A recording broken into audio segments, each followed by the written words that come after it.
In season 1, we had Jamie and Claire getting together. Season 2, we had the Jacobite Rebellion and the idea of changing the future. To you, what's the theme, the story of season 3? Ooh.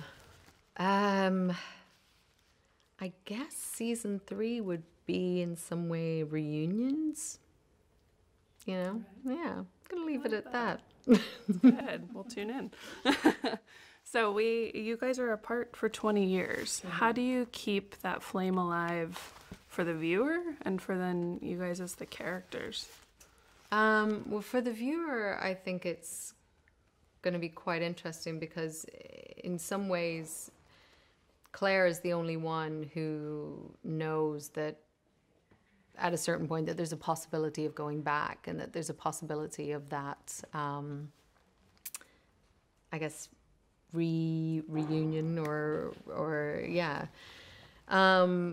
So, you know, we show a bit of the Claire and Frank story and sort of what her life is like without Jamie and who she becomes.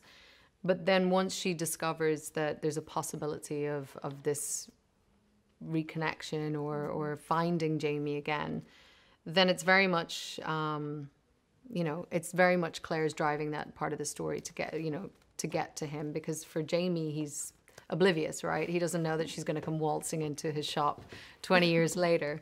So for the writers, I think that was their challenge. It's like, how do you, from only one side, keep this sort of story brewing, I guess.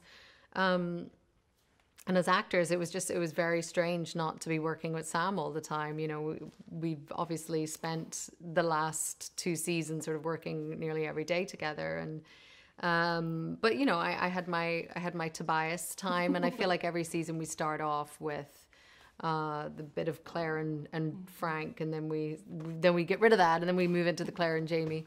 But no, it's been interesting. It's been interesting to sort of try and build this journey of a woman over 20 years before we sort of get to the sweet spot that I know everyone's waiting for. Well, we like the Frank stuff too. Yeah, that'll be good. When we asked our readers what they wanted to know about season 3, a lot of people kept coming back with questions about Mr. Willoughby, with questions about Geneva and Jamie. There is some of that content. Maybe it's problematic in the books. How do we tackle those issues through a modern lens? You know, it's so funny because Mr. Willoughby was one of the first questions I was asking the writers. I was like, how are we doing this? Right. Because it's very interesting in the book. Maybe not so PC. And I've yet to read those scripts. So that is a writer's question because they have that problem. But, you know, I think that as much as we try to do faithful adaptations of the books, you still have to, you know, adapt it to our modern time in certain circumstances. So yeah, that's definitely a writer's question. So quick time travel question. What would you go back and tell yourself the day you got cast in this?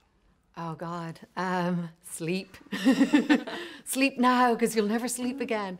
No, God, I would just say enjoy it. Enjoy this wild ride, because it's crazy, but it's fun. Yeah. Awesome.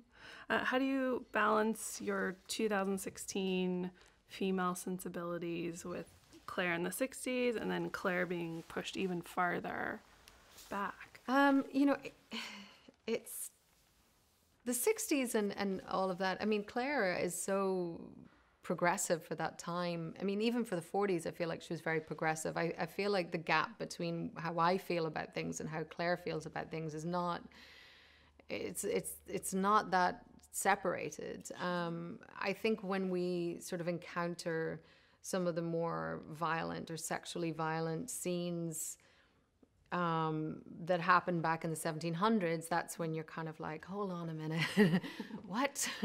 You know, and I think it's a balancing act, because I think, it's entertainment, and we're following a book that's laid out, and so you have to, you know, honor what's in the book. But I think there's also a responsibility to be respectful without getting into the territory of this being a PSA. You know what I mean? Yeah, that was a public service announcement. I had to. You got it.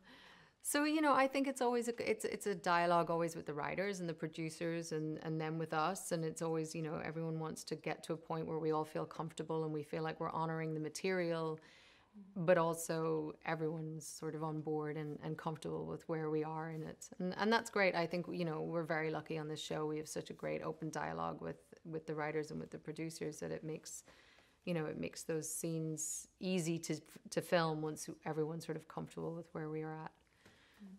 Thank you so much. Thank you. As long as we just can't.